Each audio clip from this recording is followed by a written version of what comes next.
Hello everyone, कैसे हैं आप सब और कैसा चल रहा है आपका इनर वर्क। मैं कोमल अरविंद और आज बात करते हैं ट्विन फ्लेम जर्नी में सक्सेसफुल होने का क्या फॉर्मूला है या क्या सीक्रेट है। तो इसका आंसर बहुत छोटा सा है, इट्स जस्ट सेल्फ लव। या दैट्स ट्रू एंड ये मेरा पर्सनल एक्सपीरियंस भर के रहा है। ठीक है, तो सेल्फ लव ही सीक्रेट है और बहुत छोटी सी बात निकली है ना। इट इज़ नॉट लाइक बहुत कुछ सोचा हो, बहुत बड़ा कुछ निकलेगा, लेकिन सेल्फ लव अपने आप में बहुत बड़ा और डीपर टॉपिक है। सेल्फ लव का मतलब होता है हर तरह से अपने आप को प्यार करना। ठीक है, एग्जाम्पल आपकी हेल्थ को लेके है ना। कई बार मैंने नोटिस किया है कि हम जब ट्विन फ्लेम जर्नी बोलो या spiritual journey, dark night of soul, awakening से गुजरते हैं तो जाने अनजाने अपनी हेल्थ को बहुत इग्नोर कर देते हैं। फिजिकल हेल्थ की बात कर रही हूँ मैं यहाँ पे। तो वहाँ पे आपको अपनी हेल्थ का भी ख्याल रखना है, जैसे ठीक से खाना खाना, नींद लेना, या फिर मेडिकल हेल्प चाहिए तो वह लेना बहुत ज़रूरी होती है ना। तो उसको इग्नोर करने से फिर क्या होता है, ये गलती मैंने भी की थी। ओके, और ज़्यादातर लोग करते हैं। फिर उसकी वजह से आप सोचते हो कि ओ स्पिरिचुअल जर्नी में हो इसलिए, डार्क नाइट ऑफ सोल से गुजरे इसलिए बहुत ज़्यादा हेयर फॉल हो गया, या डार्क सर्कल्स आ गए, या वेट लूज हो गया, वेट पुट ऑन हो गया, एंड सो ऑन। बहुत सारी आप फिजिकली अनइजीनेस या डिजीज के थ्रू जाते हो। तो इसके लिए सेल्फ लव का एक पार्ट होता है अपने इस टेम्पल का, इस बॉडी का ख्याल रखना। ठीक है, तो उसका ख्याल रखना, अगर बॉडी का चेकअप कराइए, अगर किसी विटामिन की डेफिशिएंसी है तो वो टेबलेट लीजिए, बहुत ज़रूरी है। ओके, ठीक है। नेक्स्ट फिर जब फिजिकल बॉडी का हो गया, फिर आती है बात आपकी मेंटल हेल्थ को लेके। फिर वहाँ पे आता है कि अब यहाँ आप सेल्फ लव कैसे करेंगे। तो पहली चीज़, सेल्फ क्रिटिसिज्म में अवेयरनेस लाइए कि कहाँ कहाँ आप सेल्फ क्रिटिसाइज करते हो, और जहाँ जहाँ करते हो वहाँ पे अवेयरनेस के साथ कॉन्शियसली नई चॉइसेस बनाना है ना। अपने आप को रोकना कि आपको सेल्फ क्रिटिसाइज जहाँ जहाँ कर रहे हो अब नहीं करना है, सेल्फ क्रिटिसिज्म से बाहर निकलना। ये सबसे इम्पोर्टेंट फर्स्ट स्टेप होती है। ठीक है, सेल्फ लव की, जब आप अपने आप को अपनी मेंटल हेल्थ पे काम कर रहे हो, पहली चीज आप क्या कर रहे हो, सेल्फ क्रिटिसिज्म को स्टॉप कर रहे हो। जितना भी आप काम कर रहे हो उसको अपने आप को अप्रिशिएट कर रहे हो। अंडरस्टैंड। इसके अलावा अपनी ऑथोरिटी गॉड को देना, ना कि किसी पर्सन को, है ना। अक्सर हमारी आदत होती है हम वैलिडेशन के लिए अपने पेरेंट्स से, फ्रेंड्स से, टीचर्स से और बहुत से लोगों से पूछते हैं।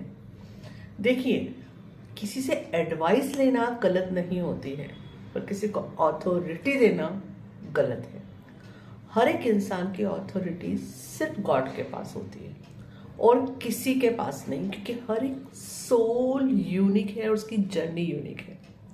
आपको गाइडेंस मिल सकता है, डायरेक्शन मिल सकता है, पर ऑथोरिटी, अगर आपने ऑथोरिटी दे दी तो क्या होता है, इट इज लाइक आप सामने वाले के पपेट बन गए। ओके, उन्होंने अच्छा बोल दिया तो आप अपने आप में अच्छा फील कर रहे हो, उन्होंने बुरा बोल दिया तो अपने आप में बुरा फील कर रहे हो, है ना। उसी तरह से फिर आपकी थॉट प्रोसेस चल रही है। तो डोंट डू दैट। तो यहाँ सेल्फ लव मतलब ऑथोरिटी सिर्फ गॉड के पास है। अब बात करते हैं, फिर आपको ज़रूरी होता है अपनी इमोशनल हेल्थ पे बहुत ज़्यादा काम करना, वहाँ सेल्फ लव लाना। ओके,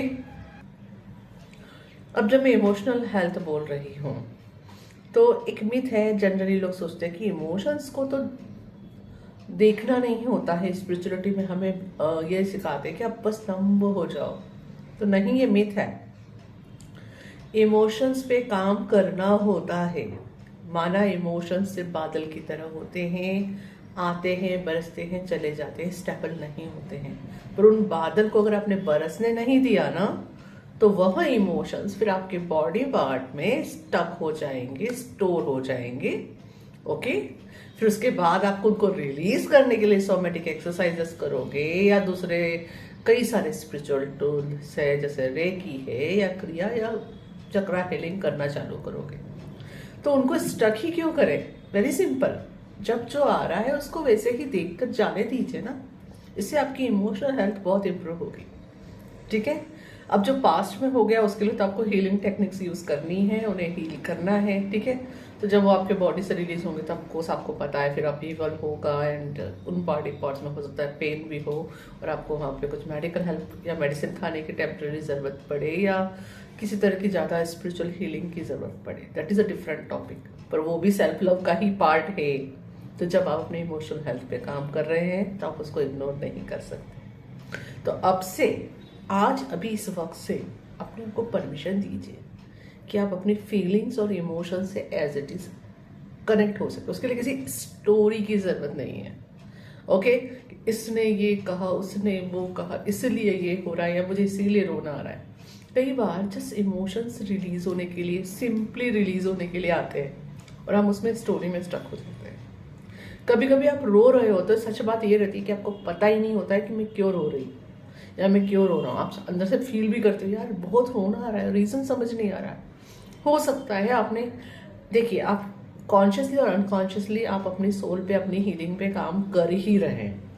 हो सकता है 1000 बर्थ हो चुके हैं आपके, उस समय का कोई स्टक इमोशन था जो आज आपने ऐसी कोई हीलिंग कर दी है कि रिलीज हो रहा है रो कर।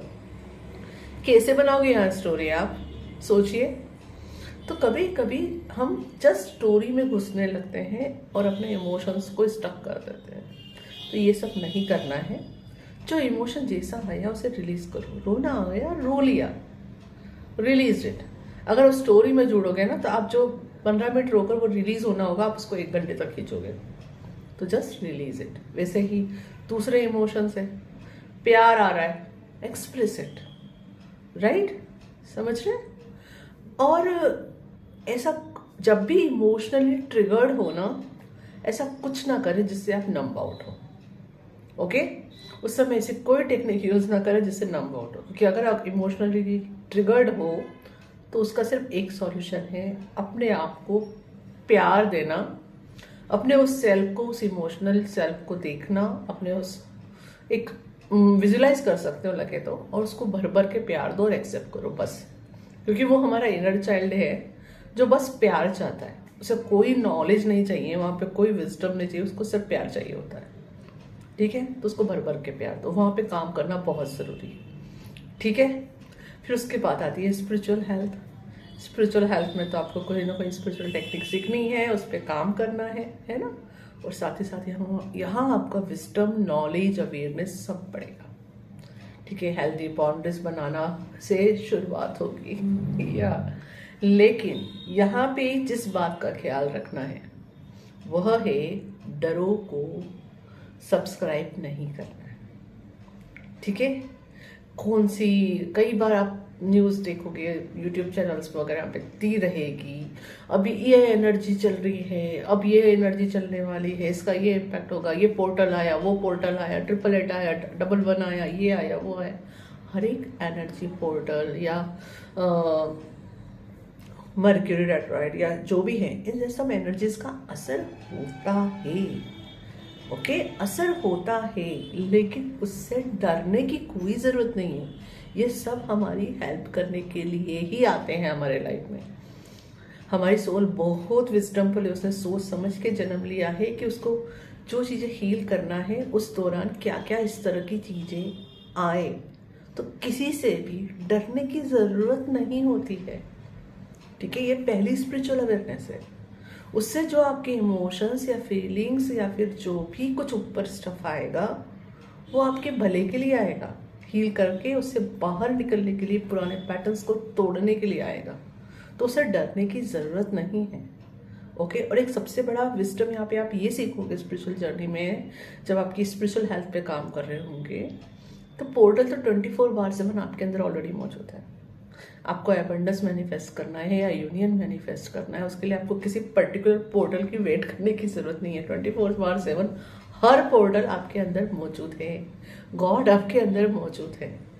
तो आप वो कर सकते हो। तो धीरे धीरे ना आप जब ये पोर्टल्स या इस तरह का मर्क्यूरी या ट्रॉय या कुछ हो रहा होगा ना, तो फिर आप उसका उन एनर्जीज को पॉजिटिवली देख के उसका यूज़ करोगे, पर उस पर डिपेंडेंट नहीं रहोगे। आपको पता रहेगा आप जो चाहे तब अपने अंदर से मैनिफेस्ट कर सकते हो। तो इसे कहते हैं सेल्फ लव करना, और यही आपको करना है आपकी ट्विन फ्लेम जर्नी में। क्योंकि जितना ज़्यादा ये सब आप अपने साथ करोगे, खुद के साथ करना है, उतना ही आपका ट्विन फ्लेम आपको मिरर करेगा या मिरर करेगी एग्जैक्टली। ओके, कि जब ये सब कर रहे हो इसका मतलब है आप अपने आप को ऑनर कर रहे हो, रिस्पेक्ट कर रहे हो, अपनी वैल्यू कर रहे हो, एग्जैक्टली जिसे सेल्फ लव कहते हैं वह कर रहे हो। तो वो उसने तो मिरर करना है, और ये मेरा खुद का पर्सनल एक्सपीरियंस है, तो ये चीज़ तो होती ही है। Okay, I hope all this information will help you to reach your union and harmonious union with your twin flame. Thank you. Hari Om Tasya. For watching my videos, if you're liking them, please like and subscribe, and you can mention in comments, and you can check description box for all my services.